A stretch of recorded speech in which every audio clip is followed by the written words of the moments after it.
किस्त नंबर 8। सब बैठे बातें कर रहे थे। मैं भी उनके पास बैठ गया और इधर उधर की बातें चल रही थीं। फिर खालो बोले, अच्छा भाई मुझे तो अब देर हो रही है। और खाला से बोले, मैं परसों आऊंगा तुम्हें लेने, शायद 2 दिन तो लग ही जाएंगे। वो कराची जा रहे थे, इसलिए खाला 2 दिन के लिए हमारी तरफ आ गई थी। खैर, खालो फिर चले गए और माँ और खाला माँ के रूम में जाकर बैठ गए और बातें करने लगे। भाभी मेरे साथ किचन में आ गईं और पूछने लगीं, क्या खाना है। फिर भाभी ने मेरे लिए नाश्ता बनाया और मैं नाश्ता करके शॉप पर चला गया। आज मैं जरा जल्दी घर आ गया। तकरीबन 9 बजे ही घर आया तो सब बैठे बातें कर रहे थे। समरीन बड़ी खुश लग रही थी क्योंकि उसकी खाला के साथ बहुत बनती थी। वैसे भी खाला भी अभी यंग ही हैं। जैसे कि मैं पहले आपको बता चुका हूं कि उनकी उम्र 30 से 32 के दरमियान है और शादी को 5 साल हुए हैं, लेकिन अभी तक कोई बच्चा नहीं है। समरीन शुरू से ही उनके बहुत करीब है। खाला भी उसकी हर बात मानती हैं और उससे काफी प्यार करती हैं। दोनों बिल्कुल फ्रेंड्स की तरह हैं और थमरीन की वजह से भाभी के भी काफी करीब हैं। खाला तो मैं कुछ देर उनके पास बैठा, इधर उधर की बातें होती रहीं। फिर मैं अपने रूम में चला गया और नहा धोकर फ्रेश हुआ। और फिर मैं जब रूम से बाहर निकला किचन में जाने के लिए तो भाभी अपने रूम में जा रही थी। मुझे देखकर मेरे पास आए और मुझे हग कर लिया। मैंने फौरन पीछे होकर कहा, भाभी क्या कर रही हैं, कोई आ जाएगा ऊपर। वो बोले, सब नीचे बातें कर रहे हैं, कोई नहीं आएगा ऊपर। और फिर बोले, आज बहुत दिल कर रहा है, रात को तैयार रहना। मैंने कहा, खाला आई हुई हैं। वो बोले, उन्होंने तो नीचे ही सोना है। मैंने कहा, चलें ठीक है। फिर भाभी अपने रूम में चली गई और मैं किचन में चला गया। वहां समरीन और खाला दोनों ही थे। मैंने समरीन से कहा, खाना दे दो मेरे रूम में। उसे बोलकर मैं ऊपर आ गया और थोड़ी देर बाद समरीन खाना लेकर आई और खाना रखकर बोली, भाई आज भाभी का बड़ा दिल कर रहा है, लेकिन खाला भी मुझे कह रही थी कि उन्होंने ऊपर मेरे साथ ही सोना है, तो अगर खाला ऊपर ही सोएं तो आप लोग जरा ध्यान से करना। मैंने कहा, वैसे अगर 2 दिन कुछ नहीं किया जाए तो बेहतर है। वो बोली, हाँ भाई, मैंने भी कहा था भाभी को, लेकिन उनका बहुत दिल कर रहा है। आज तो आप शौर किए बगैर ही थोड़ी देर कर लेना बस। मैंने कहा, चलो ठीक है। फिर वो बोली, तो आप खाना खा लो, फिर मैं थोड़ी देर में आपके लिए बादाम वाला दूध भी लेकर आती हूँ। जब वो ये बोली तो मैंने उसकी तरफ देखा तो उसने मुझे एकदम आंख मारी तो मुझे भी हंसी आ गई। जैसे ही मैं हंसा तो उसने आगे होकर, मैंने भी उसका फेस पकड़ लिया। अचानक मेरी नजर पड़ी तो दरवाजा खुला था। मैंने कहा, समरीन वो दरवाजा बंद कर दो पहले। वो फौरन भागी और दरवाजा बंद करके दोबारा मेरे पास बेड पर आई। कोई 1 मिनट बाद मैंने उसे कहा, समरीन मुझे तुमसे कुछ बात करनी है। वो पीछे होकर बैठ गई और बोली, क्या बात भाई। मैंने कहा, समरीन वो आदिल। अभी मैंने इतना ही बोला था कि उसके रंग उड़ गए और उसने फेस नीचे झुका लिया। मैंने कहा, यार टीन्स क्यों होती हो, इट्स ओके, मुझे सब पता है। तो वो डरते हुए बोली, भाई आपको बुरा तो नहीं लगा। मैंने कहा, यार आई कैन अंडरस्टैंड, इस उम्र में हर लड़की की जरूरतें होती हैं, लेकिन तुम एक बात मुझे बिल्कुल सच सच बताओ, क्या तुमने आदिल से वो सब भी। तो वो बोली, नहीं भाई कसम ले लो, ऐसा कुछ नहीं हुआ, सिर्फ थोड़ा बहुत। तो मैंने पूछा, थोड़ा बहुत क्यों, सब कुछ क्यों नहीं। तो वो बोली, भाई एक तो वो बहुत छोटा है और दूसरा हमें डर भी था, अगर वो कंट्रोल ना कर सका तो कुछ गड़बड़ ना हो जाए, इसलिए। मैंने कहा, और चलो ठीक है, और आदिल के अलावा कोई और। तो वो चुप हो गई। मैंने फिर पूछा, क्या हुआ बताओ। तो वो बोली, भाई मेरे साथ पहली बार आपने ही, लेकिन आदिल से पहले भी मैंने एक और के साथ थोड़ी बहुत शरारतें की थी। मैं एकदम हैरान होते हुए बोला, किसके साथ। तो वो फिर चुप कर गई। मैंने कहा, बताओ ना समरीन। वो बोली, भाई उसके लिए आपको मुझे प्रॉमिस करना पड़ेगा कि आप वो बात सुनकर भूल जाओगे और उस रूम से बाहर नहीं जाएगी, वो बात। मैंने कहा, देखो समरीन, अब हम बहन भाई तो रहे नहीं। हम जो कुछ कर चुके हैं वो या तो मियाँ बीवी करते हैं या गर्ल फ्रेंड बवाए फ्रेंड। तो तुम मुझे अपना बवाए फ्रेंड समझ सकती हो।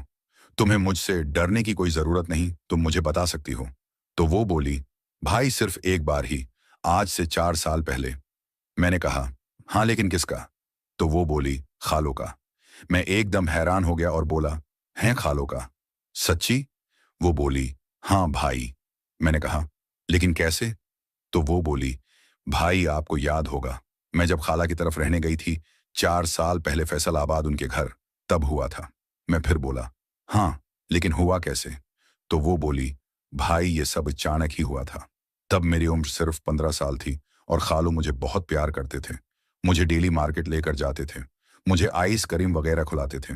बहुत मजा आता था मुझे। इस वक्त इस सब का कुछ नहीं पता था। मैं बहुत सीधी सी थी। एक दिन मैं सुबह उठी तो इस दिन संडे था। सब लोग घर पर ही थे, लेकिन खाला नजर नहीं आई। मैंने खालू से खाला का पूछा तो वो बोले, वो साथ वालों की तरफ गई हैं। मैं फिर फरेश होने चली गई। कुछ देर बाद जब बाहर आई तो खालू नजर नहीं आए। मैं उन्हें देखने खाला के बेडरूम में गई तो वो वहां भी नहीं थे।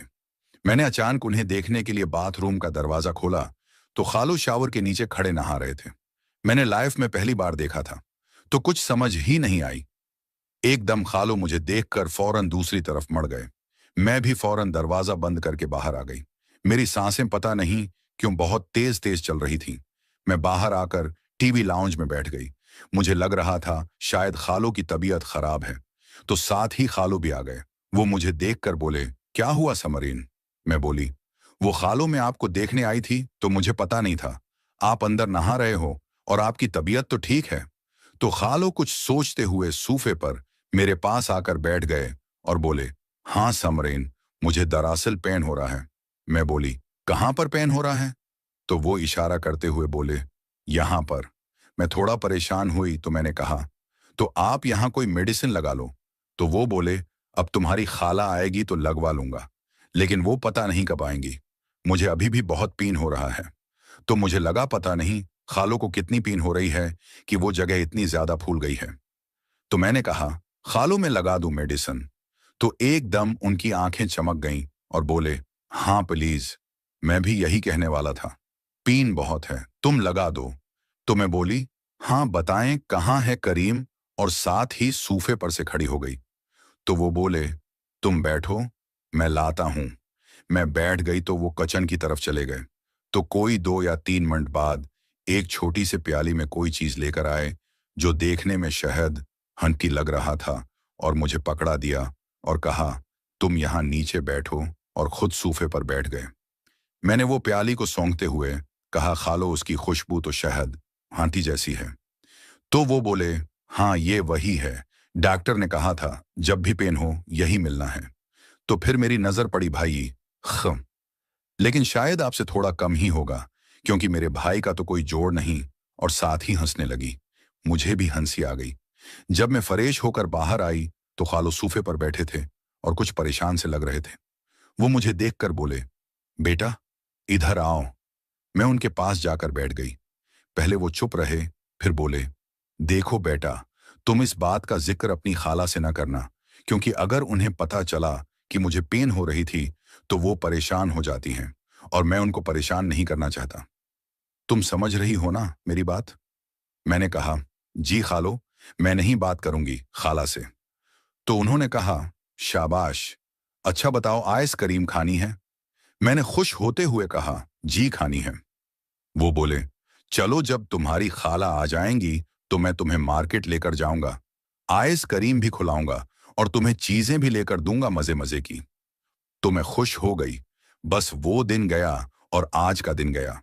उन्होंने दोबारा कभी ऐसा कुछ करने की कोशिश नहीं की। शायद इस टाइम वो काफी फील कर रहे थे, उसलिए उन्होंने ना चाहते हुए भी बस अचानक ही सब कर लिया। शायद उन्हें बाद में एहसास हो गया था कि ये गलत है, उसलिए उन्होंने फिर कभी ऐसा कुछ करने की कोशिश नहीं की। और उन्हें यह भी पता लग गया था कि मैं बिल्कुल मासूम हूं, और मुझे यह भी नहीं पता था कि मैं क्या कर रही हूं। और मैंने फिर किसी से बात नहीं की, क्योंकि मुझे तो वाकई नहीं पता था कि वो सब क्या हुआ था। बस यही। समरीन की बात सुनकर मुझे काफी हैरानी भी हुई और काफी अच्छा भी लगा। तो फिर मैंने पूछा, क्या वाकई खालों ने उसके बाद कुछ नहीं किया? वो बोली, हाँ भाई, उसके बाद एक तो मैं कभी वहां रहने भी नहीं गई, और वो जब भी यहाँ आते हैं तो इतना आमना सामना नहीं होता। वैसे भी मैंने दोबारा उनकी तरफ से ऐसा कुछ महसूस नहीं किया। खैर, उसकी बात सुनने के साथ साथ मैं खाना भी खा रहा था इतनी देर। दोस्तों, मजीद देखें किस्त नंबर 9 में। दोस्तों, किसी भी कसम की कहानियां, ये फिर ये कहानी कट्टंग के बगैर, घर की या बाहर की मुकम्मल कहानियां खरीदने के लिए उस नंबर पर वाटिस ऐप पर राब्ता करें। हमारे पास लातेदाद हर तरह की कहानियां, नॉवेल्स मौजूद हैं। आपको बहुत सी स्टोरीज बहुत अच्छे रेट में मिल जाएंगी।